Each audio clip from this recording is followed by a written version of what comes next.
अस्सलाम वालेकुम dear students. मैं हूं professor Naseer Ahmad Naseer, BS honours math, visiting professor in government college. हमारा चैप्टर नंबर 4 चल रहा है, इसमें हम शॉर्ट क्वेश्चन हल कर रहे हैं। हमने क्वेश्चन नंबर 8 तक हल किए हैं। आज हम चैप्टर नंबर 9 और 10 करके इसको कंप्लीट करेंगे। इसमें हमसे कहा गया है चैप्टर नंबर क्वेश्चन नंबर 9 में कि x is equal to t plus e raise to power t है। आप इसका डेरिवेटिव मालूम करें विद रिस्पेक्ट टू टी। हमने जस्ट इसका डेरिवेटिव ही मालूम करना है, जिस तरह से हम चैप्टर 2, 3 में और 4 में करते आ रहे हैं। ठीक है, इसको कोई टर्निंग पॉइंट नहीं मालूम करना, कोई असली वैल्यू नहीं मालूम करनी। ठीक है, जस्ट आपने इसका डेरिवेटिव मालूम करना है। ठीक है, सिंपल क्वेश्चन है। तो हम कहेंगे differentiate both side with respect to t, क्योंकि ये हमारा वेरिएबल टी है राइट पे, और लेफ्ट पे हमारा क्या है, एक्स है।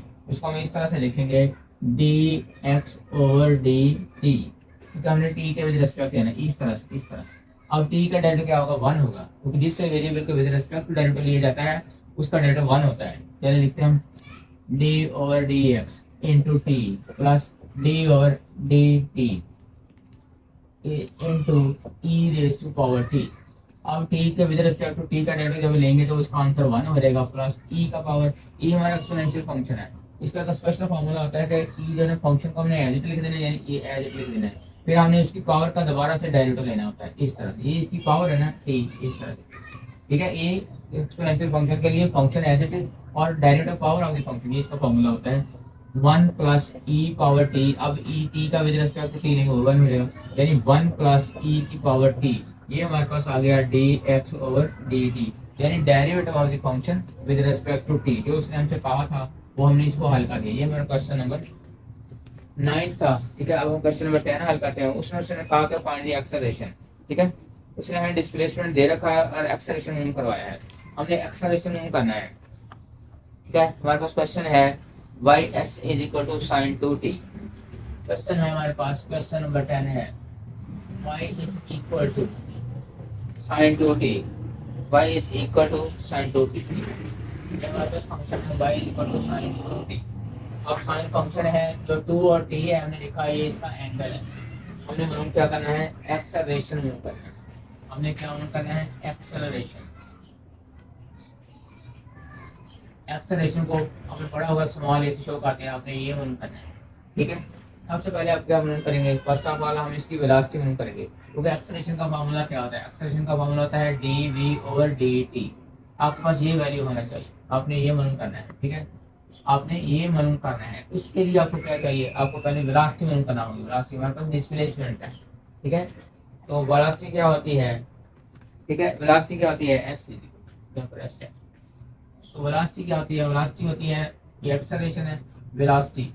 इन पहले फॉर्मूले को समझने फिर क्वेश्चन हल करते हैं। वेलोसिटी का फॉर्मूला क्या होता है, वेलोसिटी को v से शो करते हैं, ये होता है D S over D T, ये होती है वेलोसिटी। तो पहले नंबर पे हम वेलोसिटी मालूम करेंगे, सेकंड नंबर पे हम इसका एक्सेलरेशन मालूम करेंगे।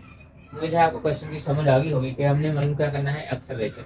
एक्सेलरेशन का फार्मूला होता है a is equal to d v over D T, यानी डेरिवेटिव ऑफ v का लेंगे विद रिस्पेक्ट टू t। ठीक है, rate of change of velocity with respect to t से बोलते हैं। फिर हमने मालूम करनी है, इसके लिए वेलोसिटी मालूम करनी होगी। वेलोसिटी का फार्मूला था ds ओवर dt, हमारे पास s है, अब हम इसका डेरिवेटिव लेंगे इक्वेशन 1 का। ठीक है, हम कहेंगे differentiate equation 1, differentiate equation, differentiate with respect to t लिखेंगे इस तरह से। ठीक है, तो t के विद रिस्पेक्ट चलेंगे तो हमारे पास क्या फार्मूला बन जाएगा, लेफ्ट साइड पे ये बनेगा D S over D T. हम लिखेंगे D over D T, D S, S हमें दिया हुआ है और हमने टी के विद रिस्पेक्ट टू जाना है, इसलिए हम टी को डिफरेंट कलर से लिख रहे हैं इस तरह से। अब टी का डेरिवेटिव क्या होगा, 1 होगा। क्वेश्चन हमारे पास क्या है, d over D t is equal to sine 2t है, साइन 2t इस तरह से। हम डेरिवेटिव का तरीका कार क्या होता है, ये ट्रिग्नोमेट्रिक फंक्शन है, इसमें 3 स्टेप होते हैं। फंक्शन का डेरिवेटिव लेंगे, एंगल सेम लिखेंगे, दोबारा फिर एंगल का डेरिवेटिव लेंगे। ये इसका तरीका कार है ट्रिग्नोमेट्रिक फंक्शन के लिए। सबसे पहले क्या करेंगे, फंक्शन का डेरिवेटिव लेंगे। फंक्शन हमारा साइन है, साइन का डेरिवेटिव क्या होता है, कॉस होता है। ठीक है, फिर हमने क्या करना है, एंगल सेम लिखना है, तो ऊपर 2t है तो हम यहाँ पर भी 2t लिखेंगे। फिर हमने क्या करना है, एंगल का दोबारा से डेरिवेटिव लेना है इस तरह से। ये 2t का एंगल है, इसका हमने डेरिवेटिव लेना है। फंक्शन का डेरिवेटिव लेंगे, एंगल सेम लिखेंगे, दोबारा एंगल का डेरिवेटिव लेंगे, cos 2t इसी तरह से रहेगा 2t, और 2 कांस्टेंट है बाहर हो जाएगा, और t का डेरिवेटिव जब हम लिखेंगे with respect to t, derivative लेंगे अब टी का विद रिस्पेक्ट टू टी, तो उसका आंसर 1 हो जाएगा। फाइनल आंसर क्या होगा, cos 2t इंटू 2 हो जाएगा। हम इसको इस तरह से लिखेंगे। अब ये क्या है, D S over D T. मैंने बोला था D S over D T जो है ना वो वेलोसिटी के इक्वल होता है। पहले ये मन करेंगे तो वेलोसिटी में मिल जाएगी, ठीक है। तो हम इसकी जगह वेलोसिटी लिखेंगे, v is equal to cos 2t into t. बात ये बच्चे इसको इससे मल्टीप्लाई करते हैं, एंगल को नहीं मल्टीप्लाई करना था। मैं इस 2 को स्टार्ट में लिखता हूँ, v is equal to 2 into cos 2t। अब हमने सिर्फ वेलोसिटी मालूम की, जबकि क्वेश्चन हमारा क्या है, एक्सेलरेशन। पहला स्टेप हमारा कंप्लीट हुआ, अब दूसरे की तरफ चलते हैं, एक्सेलरेशन मूव करते हैं, ठीक है। हम कर रहे हैं, ठीक है। Now we know that acceleration का फॉर्मूला क्या होता है, acceleration a is equal to d v over D t होता है। हम अपने ये मालूम करना है, ठीक है। हम इसका डेफिनेट इक्वेशन का क्या करेंगे, डेरिवेटिव लेंगे विद रिस्पेक्ट टू टी, देंगे differentiate equation 1 with respect to t, differentiate equation 1 with respect to t. इस तरह से हम लिखेंगे विद रिस्पेक्ट टू टी। ये क्या हो जाएगा, d v over D t हो जाएगा। ये हम चल रहे हैं विद रिस्पेक्ट टू टी, इस तरह से लिखेंगे d v over D t is equal to, तो वो हमारा कांस्टेंट का साइड पे हो जाएगा, डी ओवर डी टी। अगर लिखेंगे cos into two t, two t इसका एंगल है, इस तरह से।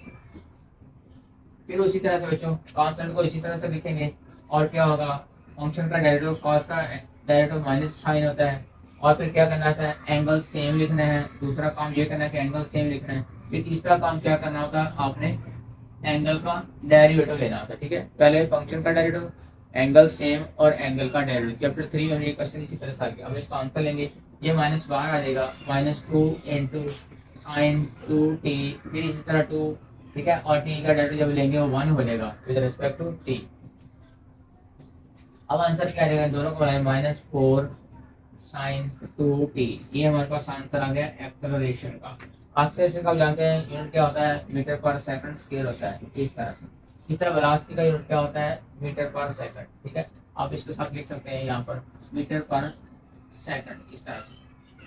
ये हमारा बेटा चैप्टर नंबर 4 कंप्लीट हुआ, शॉर्ट क्वेश्चन। उम्मीद है आपको अच्छे तरीके से समझ आ गई होगी, ठीक है। आपसे रिक्वेस्ट है कि मेरे चैनल को सब्सक्राइब करें, अपने दोस्तों को भी और खुद भी, और इससे फ़ायदा उठाएं ज़्यादा से ज़्यादा, ताकि सारे बच्चे अच्छे नंबर पा सकें, ठीक है। मैं आपके लिए दुआ गो हूँ, अल्लाह आपको कामयाब करे। अल्लाह हाफिज़।